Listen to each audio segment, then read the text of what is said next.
Hi, I'm Keisha Casiano, and I'm an elementary art teacher here in Fort Worth, Texas, and welcome to the Art of Education University Run the Art Room, where we are equipping you with tips and tricks to add to your classroom management toolkit. In today's episode, we are going to be talking about sink systems. Make sure you also click the link in the description box below for more curated resources to help you be successful in running your art room. Make sure to also like this video and subscribe to the Art of Education University so you don't skip a single episode. Let's get started.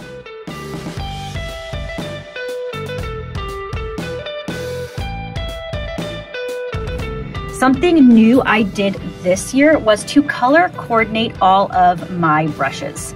I had so many times where students would just throw brushes down, maybe something similar to this, but each brush has a color. So this one has purple on it. It is a small round brush that corresponds with a cup that says what it is, small round brush, and then has the color. So they know it should go back in that spot. It really helped students learn more about what the brushes are, the different types, and it has made cleanup of brushes so much better. That little added color really helped my students visualize what goes where. As far as my sinks, I do have 3 sinks. You can see I have a shallow sink here, which is just used for clean supplies. And then this is the one that everybody uses. But because of my cleaning routine, they do not turn on the water unless they're filling up water buckets. That's it. This sink over here, this is mostly just for me. And when I do my deep cleaning, when I'm, whatever, this one's for me. So like, for example, right now I'm deep cleaning some glue bottle lids so I can replace and refill some of these glue bottles. Okay, so let's get into it with the sink. Well, these buckets in the sink are meant to capture all the clay. The longer I let it set, the clay particles will settle at the bottom. My hands are super dry because we've been working in clay all day. Ultimately, I'll probably can them up and make some slip. I love a good plaster clay project, and the plaster and clay can really mess up your sinks if you do not take care of them properly. One easy way that I have found that has worked best in my classroom is using a simple bucket. I will just take this bucket, and because I do so much plaster, I actually have 2 buckets. They fit perfectly inside my sink. When it's time to clean up, I'll have the water running. The bucket will be overflowing, filled to the top, and the kids just simply come, clean their hands, they grab a rag, clean it inside of the water, go do whatever they need to do, clean up, and then once everybody is done, plaster particles actually float to the bottom. So when they're using the water, it's just clean water on top and the dirt on the bottom.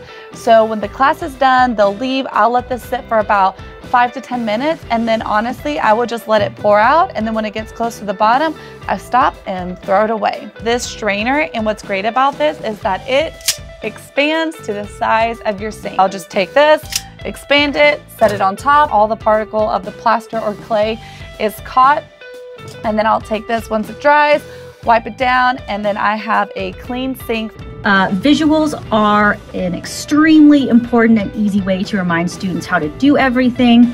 So it tells them how to clean up their brushes. It's right by the sink. They really can't miss it.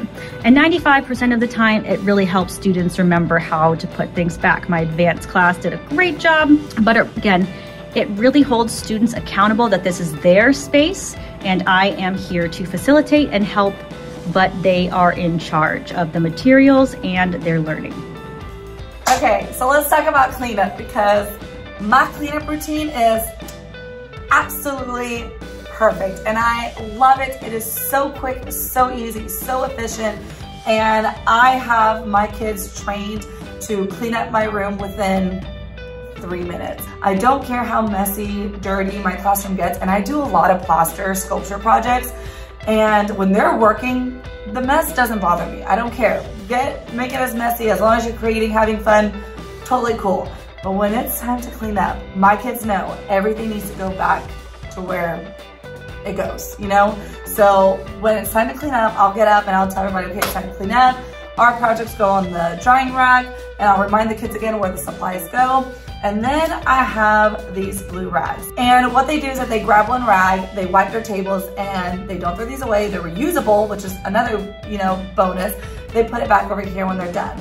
And after every class, when I have the next class comes in, when I clean them, all I do is just grab all the rags, I throw them in the sink, and then I'll just grab a handful, kind of clean them a little bit, squeeze them, put it back in the bucket, do the same thing.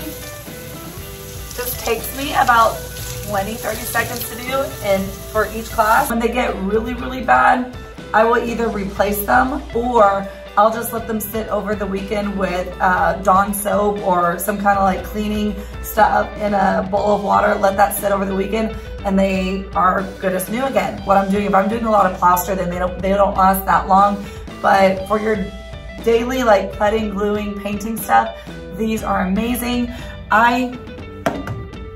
If I can get rid of these, I would. I cannot stand these paper towel machines because this one right here doesn't even work half the time. If I do this really fast, nothing comes out. But the kids have to do it slowly and they forget that. So one, it's loud. Two, nothing is coming out.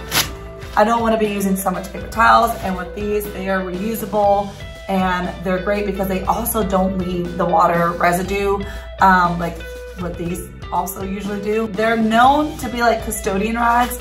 You can get them anywhere and they're very cheap, honestly. I have like a package of like 100, and because they're so big, I can cut them in half and they last a lot longer. So this is half a sheet, and honestly for their little hands, this is the perfect size for them. So they know not to throw these away. It goes back into my green bucket and I'm ready for the next class. And that is my cleanup routine, and I swear by it. It is my favorite thing. This side of the art room is the side that we use the most. It's easiest to get to for all of the students. And then we have all of our sinks located here, and then there are two on the other side of the room. At each of our sinks, there is a little basket that has all of the cleanup supplies that they need, like paper towels, a scrubber, and sponges. And then there is soap as well.